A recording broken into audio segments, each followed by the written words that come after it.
Olá pessoal, bem-vindos a mais um vídeo aqui do canal Paleoblog, o seu blog sobre paleontologia e o mundo pré-histórico. No vídeo de hoje eu vou falar sobre a descoberta de um novo mosassauro gigante do Marrocos, logo após a vinheta.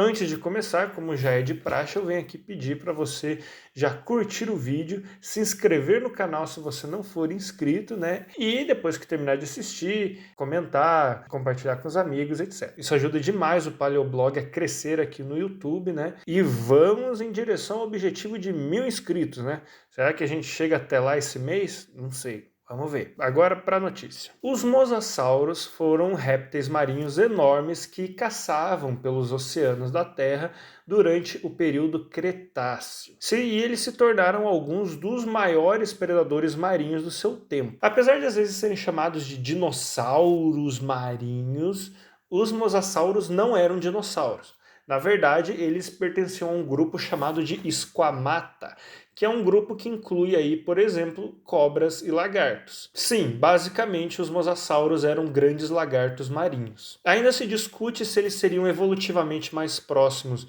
dos lagartos monitores ou das cobras.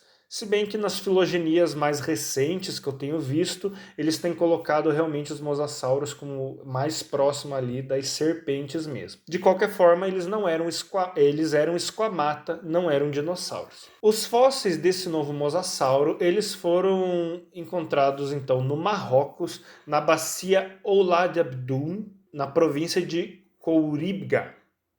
Eu não sei pronunciar esses nomes, gente, mas está aí na tela para vocês verem. E elas datam ali da época maastrichtiana do período Cretáceo, que é bem ali no finalzinho do período Cretáceo, por volta ali de 66 milhões de anos atrás. Então, bem ali do limite do período Cretáceo antes de ocorrer a extinção desses animais. E não foram os fósseis de apenas um indivíduo, né? Os autores que descreveram essa nova espécie, eles se basearam em pelo menos 13 espécimes coletados ao longo dos anos. A nova espécie, então, ela foi descrita em um artigo de Longrich e colaboradores que foi publicado no dia 24 de agosto. O novo mosassauro foi chamado de Thalassotitan atrox. E o seu nome genérico, Thalassotitan, significa titã dos mares, enquanto seu epíteto específico, atrox, significa atroz, cruel, né? Violento. Então é um nome que combina demais com um desses grandes predadores marinhos, né? E é maneiro pra caramba, vamos falar a verdade. O Thalassotitan, ele era um mosassauro aí que poderia medir entre 9 e 10 metros de comprimento. Então era um mosassauro muito grande.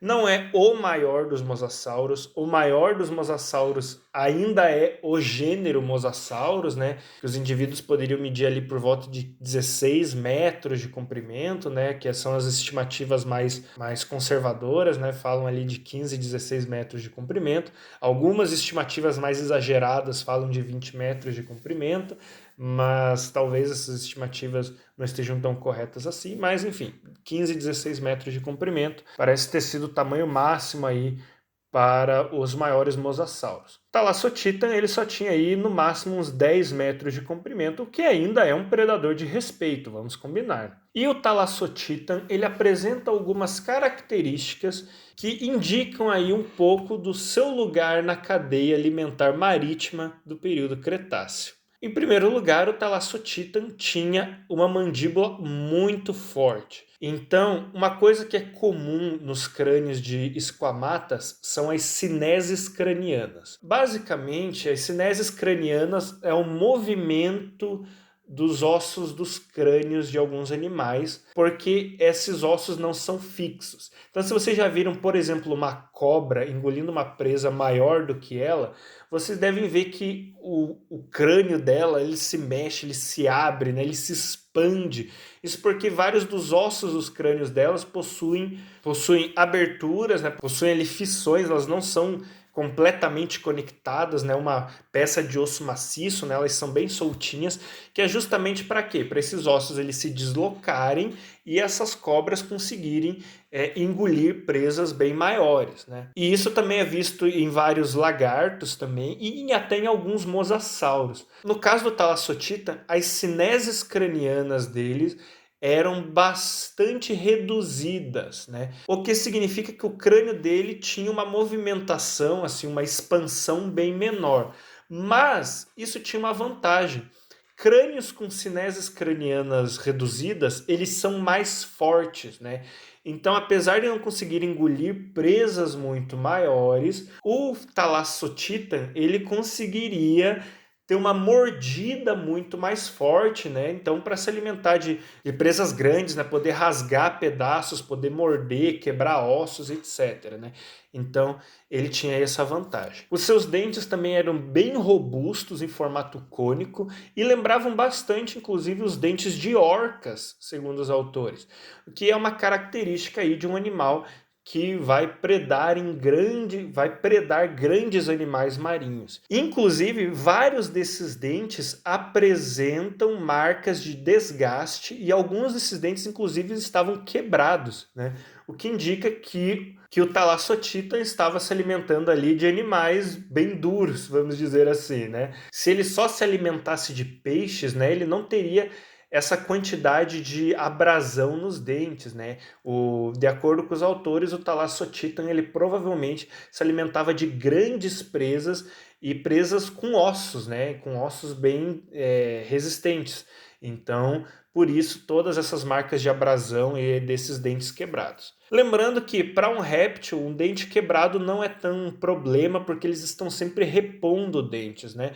Os mosassauros, mesmo eles perdendo ou quebrando dentes, eles estavam sempre crescendo novos dentes, né? Estavam sempre repondo esses dentes. Então não era grandes problemas aí para o Thalassotita perder alguns dentinhos na hora de capturar uma presa. Falando em presas, né? Nessa mesma formação em que os fósseis de Thalassotita foram encontrados, também foram descobertos fósseis de animais marinhos com marcas de dano por ácido, né? Então foram descobertos alguns ossos de mosassauros menores, de plesiosauros, de tartarugas marinhas e até de alguns peixes que apresentam aí sinais de terem sofrido dano por ácido, que é um sinal de digestão, né? Então, esses animais, eles foram devorados, foram parar no estômago de algum animal e depois, né, acabaram caindo no substrato, foram cobertos pelos sedimentos e fossilizaram. Então, esses fósseis que apresentam marcas de dano por ácido, eles passaram pelo estômago de algum bicho. E os autores, eles acreditam que esses animais foram devorados, né, por o Thalassotita ou por predadores similares, né, que seriam os maiores predadores ali daquela região, né, e que poderiam causar esse dano. Só que muitos desses ossos eram grandes demais para serem expelidos da forma normal, né? Ou seja, você sabe, né, a comida entra, ela tem que sair. Mas alguns desses ossos que foram encontrados com marcas de abrasão por ácido, eles eram grandes demais para terem sido expelidos da forma natural, digamos assim. Então, eles devem ter, os pesquisadores, eles acreditam que esses ossos eles foram regurgitados, né? É o que fazem aí alguns animais marinhos mesmo, né? Eles comem presas muito grandes, mas muitas das coisas que eles acabam mandando para dentro, eles não conseguem passar direito ali pelo seu sistema digestório e eles acabam regurgitando, né? Então, acredita-se que esses ossos maiores que apresentam marcas de abrasão por ácido, eles tenham sido regurgitados por esses grandes mosassauros, né? Então é algo que pode demonstrar aí um pouco da paleobiologia, a paleoecologia do Thalassotita e de outros grandes mosassauros ali da sua região. E não eram apenas os animais marinhos menores que tinham que se preocupar com o Thalassotita. Aparentemente, o próprio Thalassotita tinha que se preocupar com Thalassotitas. Alguns dos fósseis de Thalassotita encontrados possuem marcas de ferimentos causados por mordidas. Os autores, inclusive, comentam que essas marcas de mordida são semelhantes aos encontrados ali nos crânios de outros esquamata, como lagartos, como outros mosassauros e até semelhantes aí às encontradas nos crânios de alguns tiranossaurídeos. O que isso significa? Significa que o Thalassothitan estava recebendo mordidas na cabeça, o que pode indicar que ele tinha um comportamento agressivo aí com outros mosassauros, né? Com outros mosassauros da sua mesma espécie. O que realmente não é incomum, né? Na verdade, é bastante provável que esses animais brigassem, né? Que eles fossem animais territorialistas, que estivessem brigando ali por território, por alimento, por fêmeas, etc, né?